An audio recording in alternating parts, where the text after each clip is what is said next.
Good morning, everybody, and welcome to ZB Farms. I am so glad that you are here.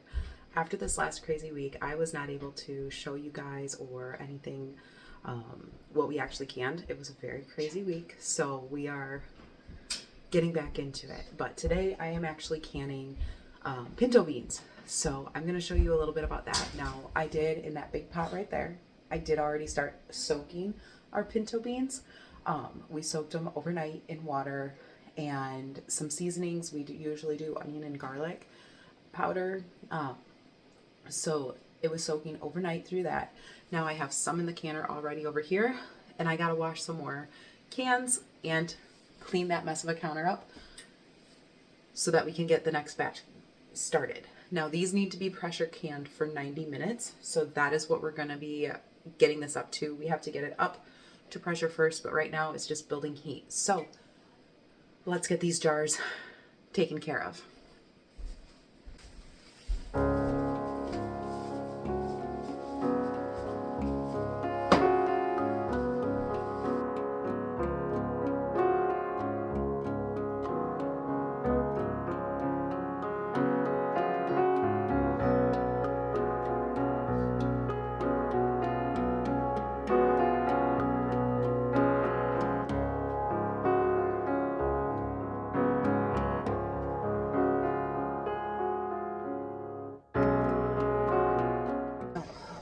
One thing with pressure canning is you need to build pressure in this. So the very first thing you need to do is you need to wait till this spout right here is doing a steady stream of steam from it. Right now it's not quite there, but once it hits that, we're gonna put 10 minutes on the clock and just let it vent for 10 minutes.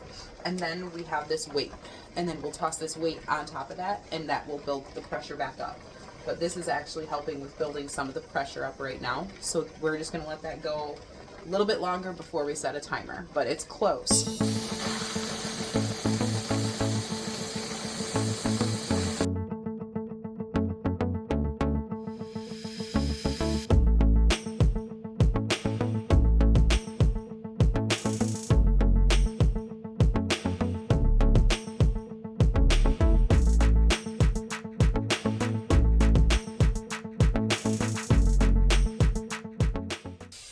So now that 10-minute timer is all done. So we're gonna get this weight on. So all you do is cover this up. And then we're gonna wait till this hits at least 10 pounds of pressure. And then we'll start a timer for 90 minutes because these are quart size. If it's pint size, it would be 1 minute or 1 hour and 15 minutes.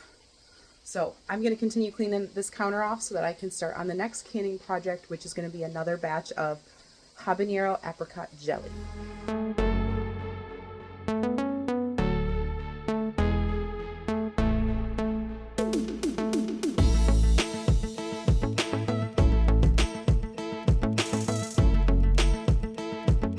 I just checked. We are now at 10 pounds of pressure, so it should be straight up. It's a little bit past that. We're about 10.5 pounds of pressure, so now we can start the timer. But if this drops at any point below 10 pounds of pressure, we need to restart the timer once it hits 10 pounds. So we're gonna try to keep it there. I found with my stove is as long as I'm between the 4.5 mark, it stays between 10 and 12 pounds of pressure, which is perfect. So that's where we're gonna kind of sit. I'm gonna start the timer now for 90 minutes, so an hour and a half, and hopefully this will go fast. Now, if I had a different stove, I would actually do two pressure canners at the same time. But with this glass top stove, I'm not 100% sure like how much weight this is technically rated for. So I only do one at a time. But once this is done, I'm actually going to take it off the stove completely, put it on a hot pad somewhere else, and then I'll get the next batch going. So then I can just keep going over and over and again. That's how I kind of do it. I actually have my sister-in-law's pressure canner back here because she's coming over in a little bit to help as well. But that's what I kind of do, is I just kind of hurry up and circulate. So if I don't have two pressure canners like I do currently, then what I do is I would do this one, and then I do something that needs a water bath canning, and I'll take turns with that. So just because I'm not sure how much weight these glass top stoves are rated for. So if I had a different one, I would do it differently. We do have a stove out in the garage. So next year, if we can get it hooked up, we'll be using that instead. So, but let's get this one going.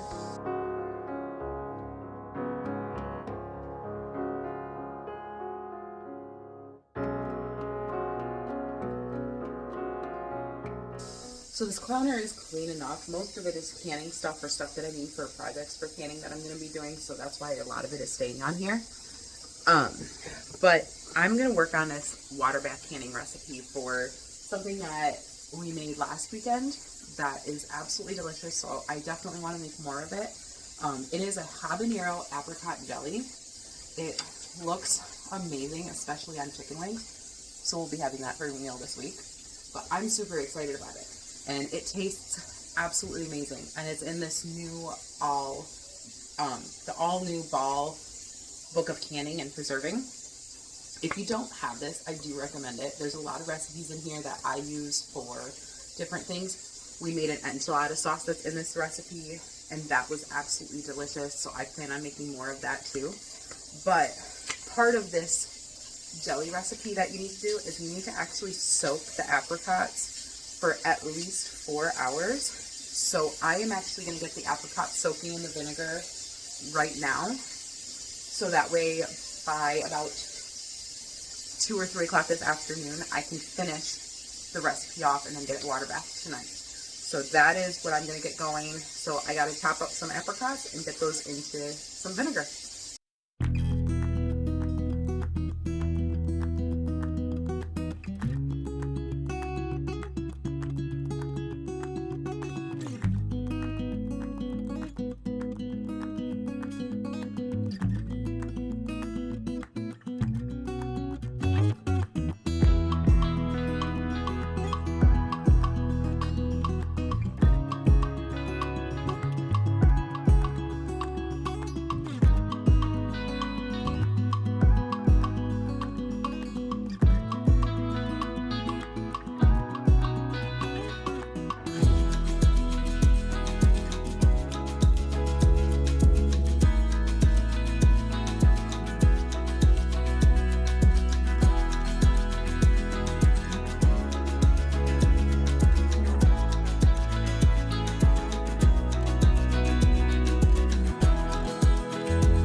So now that we have the apricots soaking, we're going to let that soak for about 4 hours. So at about 3:30, 4 o'clock, we should be good to get those going. And I have plenty of apricots to do and peppers and all the things to do, even more later. But we're going to get started on getting some more of these pinto beans canned up. So I have 7 jars here, and that's how many my pressure canner can fit. So we're going to get 7 more jars filled up, and then we'll get them ready for the next go round. So for these, all I do is, since these have been soaking, you can actually fill these jars up a little bit more than if they were completely dry. So I actually fill it up about 2/3 the way, and then I top it off with the liquid that's in here. Now, I don't think I'll have enough liquid 100% to do all of these jars, so I'll use about half of the liquid in here, and then I'll top it off with some boiling water. So let me get the boiling water going so I can get that taken care of.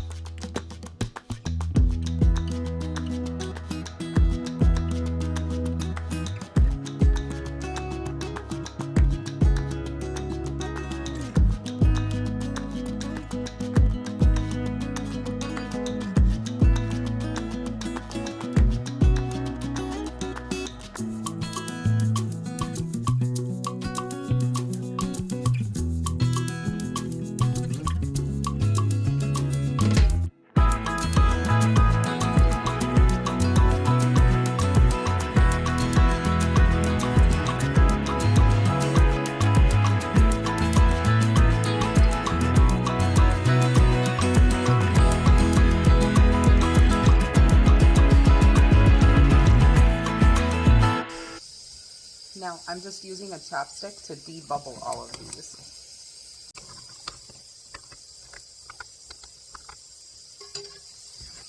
And then paper towel and white vinegar to remove any excess fat on the top.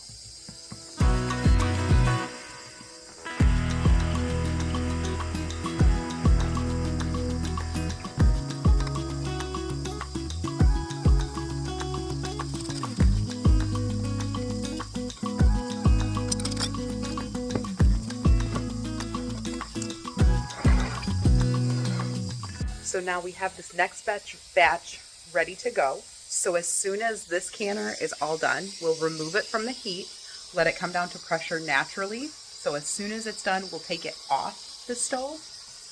We'll get the second pressure canner on the stove and get that going up. By the time that's done, we'll have another batch ready to go. So good morning, everybody, on this very chilly morning. It is Martin Luther King Jr. Day, and we are at the very beginnings of an Arctic blast. Now, right now, the temperature outside is, I want to say, like 4 or 5 degrees, and it feels like temperature of the negatives. So I'm in the barn this morning before I log on for my day job, because I need to get the animals fed, of course, and I also need to get some bedding down. So I gotta get everybody taken care of. Plus, I gotta feed Pandora. So before we do anything, I'm gonna do that. I'm gonna feed the goats and get Pandora out so I can milk her. And yeah, we're gonna go.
Down here, I'm not too worried about getting that cold. It's gonna get cold really quick, so I'm just gonna be fine to take care of the few things I need to do before I need to worry about that. So thank goodness.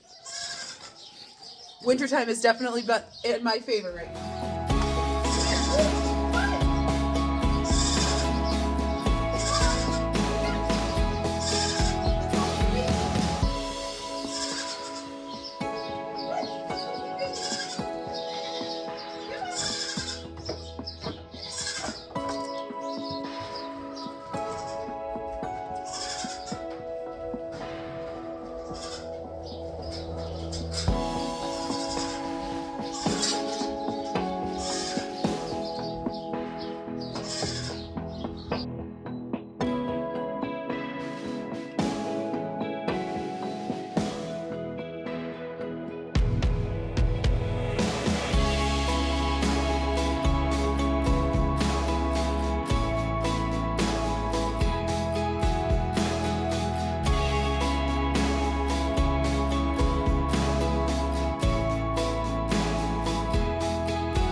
So a few things that you want to make sure you do when it comes to these frigid temperatures is, one, make sure you're collecting eggs multiple times a day, because they're going to freeze really quick, so you don't want that to happen. Two, make sure your animals have plenty of bedding. I know I've talked about this before, so I'm not going to go into detail. We do a deep litter method so that they stay warm from the composting process. But we also add more. So I just added a bunch more. They'll spread it out for me. So I just have to put it in the piles. They'll spread it out how they want it. That's the same thing.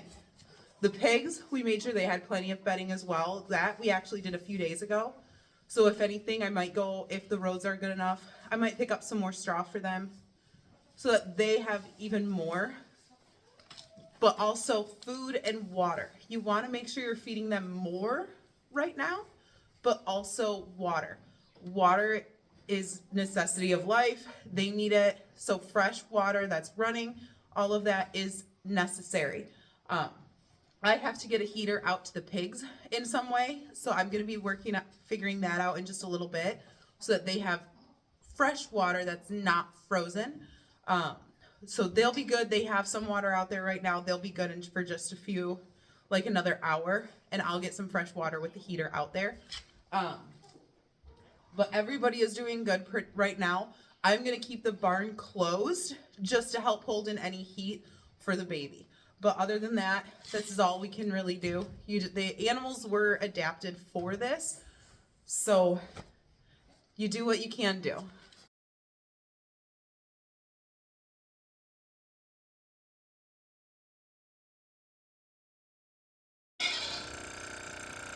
I am back down in the barn. I don't know if you can see it, but you can definitely see our breath even in the barn right now. It is frigid outside, and unfortunately we did sadly lose one of our turkeys. He is not one that likes to go in any of our like indoor covers or under covers or anything. Even though we have someplace out there to keep him out of the wind, to keep him warm and things like that, he didn't go in. And unfortunately today, in the middle of the day at some point, we lost him. One of our turkeys, though, did come in. She's right there. She is the only one that can fit through that door. There's a chance that tomorrow morning I may bring the other two turkeys in.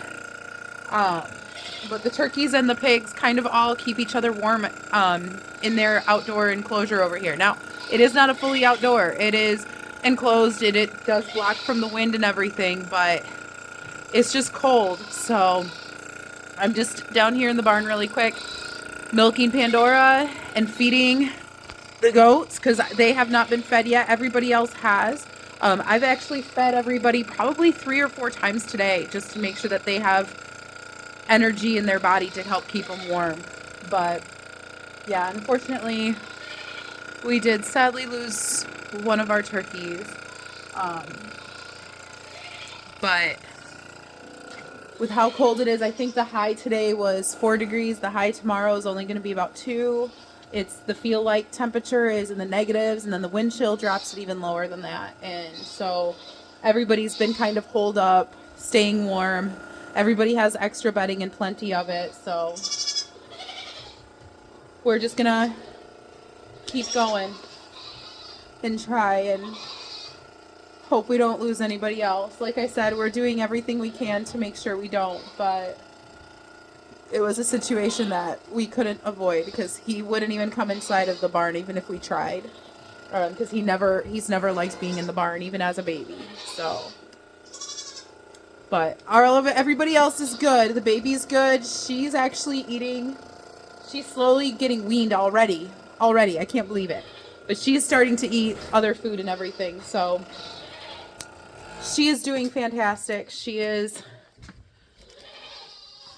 growing really fast. But no milk off mama, which we anticipate that. But we're excited. So yeah, let me just show you everybody. So there's my beautiful Pandora girl enjoying her food. And then all of our other girls in here. As I said, we actually are keeping the barn closed up to help keep some of the heat in. And then little miss over there, her warmer right there actually keeps her really warm. It's like, I want to say it's a good like 40 degrees warmer than out here. So when she gets cold, she hops in there. But time to finish feeding everybody else. And we'll go back upstairs. You good, honey? Now, she's actually gotten better. She never liked putting her head through the headstall of this milking stand. Now she will. She's still afraid when I close it, though. So we don't close it, and I am going to put padding around it just to kind of make it a little bit more welcoming. But she's the only one so far that does not like that thing. Everybody else doesn't care. Get out of there. Get out of there, you silly. Come on. Out. Out. So, yeah, we'll get her. She's getting more and more used to it, which is a good thing. She's not as scared of it as she was before, but she stands pretty good for me. So, all right. I got to feed these guys. If you can't tell, they really want more food.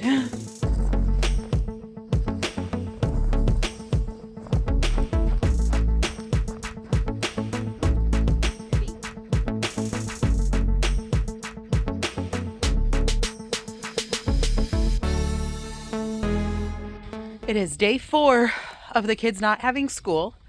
We are finally above the negative temperatures. It feels like it's still like probably in the single digits, but I want to say we're at about 12 degrees now. So we're past the point of needing to be overly concerned about making sure that all the animals have plenty of food to stay warm. However, I am still coming down and bringing food to these piggies.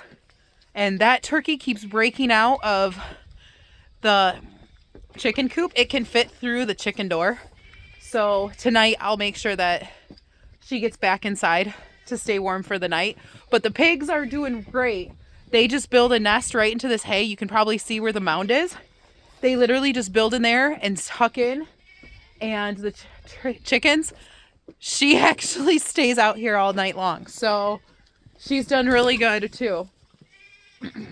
But still giving the pigs at least extra food. You can hear the goats, they're wanting some. So I'm going to bring the goats some too.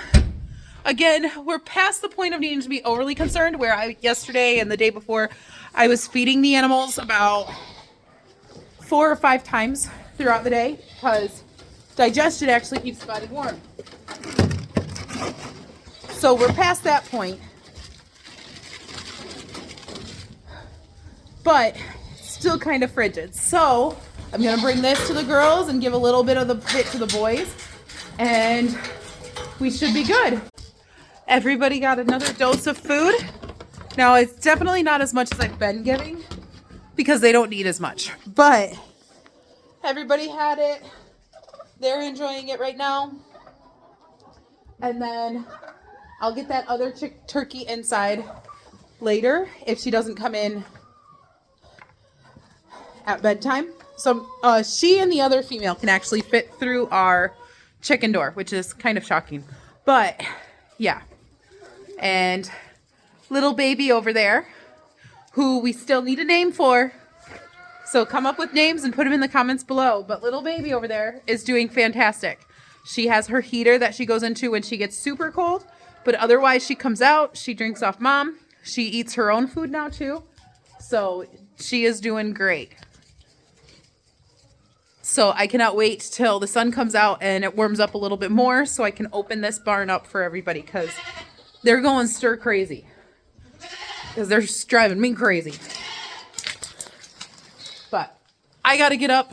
I threw this almost 1.5 feet of snow. It's about knee deep now. We got probably 8 inches already today. And it's still coming down.